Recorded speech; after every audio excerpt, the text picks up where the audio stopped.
തദ്ദേശ സ്വയംഭരണ സ്ഥാപനങ്ങൾക്ക് ധനകാര്യ കമ്മീഷൻ നൽകിയ തുകയും വെട്ടിക്കുറയ്ക്കാൻ സംസ്ഥാന സർക്കാർ ശ്രമം.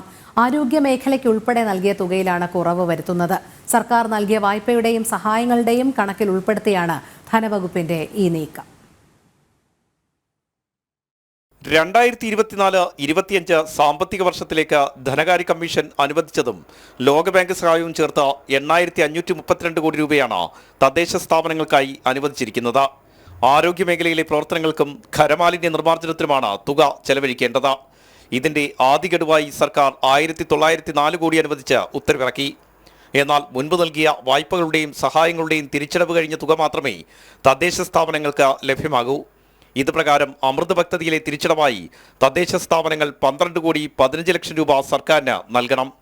അംഗൻവാടി ജീവനക്കാർക്ക് പ്രതിഫലം നൽകിയ വകയിൽ 144 കോടി 84 ലക്ഷം രൂപയാണ് സർക്കാരിന് തിരിച്ചടക്കേണ്ടത്. ബ്രഹ്മപുരം മാലിന്യ പ്ലാന്റിനായി നൽകിയ വകയിൽ 5 കോടി 65 ലക്ഷം രൂപ തിരികെ കൊച്ചി കോർപ്പറേഷൻ സർക്കാരിന് നൽകണം. ഇതിനൊപ്പം IAY ഭവന പദ്ധതിക്കായി കേരള ബാങ്കിൽ സർക്കാർ ഗ്യാരണ്ടി നൽകിയ വകയിൽ 4 കോടി രൂപയും തദ്ദേശ സ്ഥാപനങ്ങൾ തിരികെ നൽകേണ്ടി വരും. ചുരുക്കത്തിൽ സർക്കാർ സഹായം നൽകിയെന്ന വലിയ പ്രചാരണം നടത്തിയ തുകയാണ് ഇപ്പോൾ ധനവകുപ്പ് തിരിച്ചെടുക്കുന്നത്. നിലവിൽ തന്നെ തദ്ദേശ സ്ഥാപനങ്ങൾ സാമ്പത്തികമായി വൻ പ്രതിസന്ധി നേരിടുന്നുണ്ട്. ഇത് പരിഗണിക്കാതെയാണ് ആരോഗ്യമേഖലയ്ക്ക് നൽകിയ തുക പോലും വെട്ടിക്കുറയ്ക്കുന്നത്.